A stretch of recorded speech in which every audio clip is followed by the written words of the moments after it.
Altered Physiology, Mechanisms of Disease 2, looking at alterations of our hormonal regulation.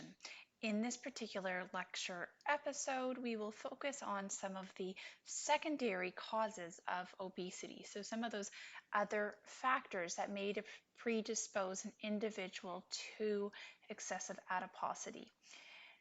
This is episode 5, and specifically in this episode, we will focus on individuals who have cranial pharyngioma. And this is a rare type of brain tumor. It is non-cancerous, or also known as benign.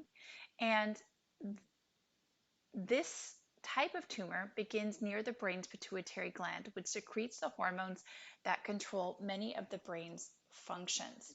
You can see it on the slide here.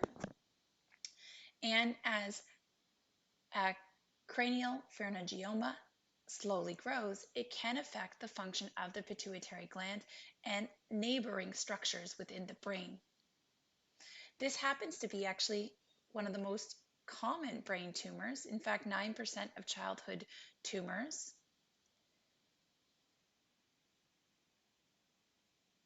And one of the consequences of surgical removal is that of obesity.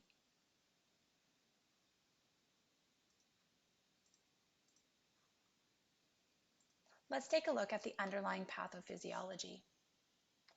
So essentially what happens is that there can be damage to the hypothalamic nuclei and neuronal circuits that are involved in appetite and body weight regulation.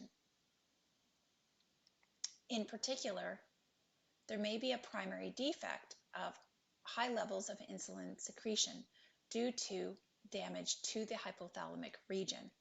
This can be associated with increases in adiposity and insulin resistance. Notably, leptin, which is another hormone, which is secreted by adipose tissue and signals satiety at the hypothalamus, tends to be elevated in children with this type of brain tumor, likely reflecting an impaired feedback with surgical resection.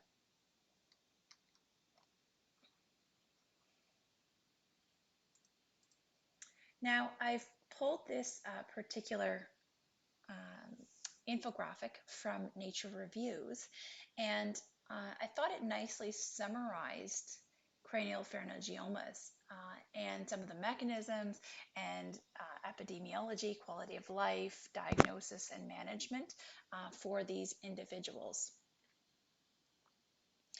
Once again, just to reiterate that there are findings which really confirm that when you have alterations in the hypothalamus because of the tumor location and or the removal of the tumor, that severe obesity can result. And this obviously has implications for overall survival and an impaired quality of life among those survivors. Once again, this is common in childhood and therefore can carry through across their lifespan. Now, there are treatment options available for individuals, but they are very limited. One such example, though, would be, in fact, a type of bariatric surgery that can be effective in weight reduction, but obviously has controversy in pediatric populations. Accordingly, treatment of cranial pharyngioma should focus on the prevention of further hypothalamic injury. Pre-surgical imaging for the extent to which hypothalamic involvement exists should be the basis for determining what types of strategies should be used against this type of brain tumor.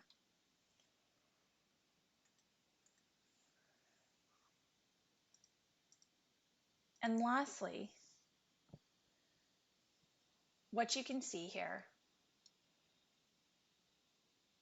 is that there are actually two histological subtypes of cranial pharyngioma. And so while they are relatively rare and they are benign, there are some distinctions. If we're talking about the child who is diagnosed with craniopharyngioma, then these individuals have what is known as ACP, or adamantinomatous craniopharyngioma, versus adults who develop this condition have what is known as a PCP, and that in fact is papillary craniopharyngioma. It differs both in the genesis and the age distribution.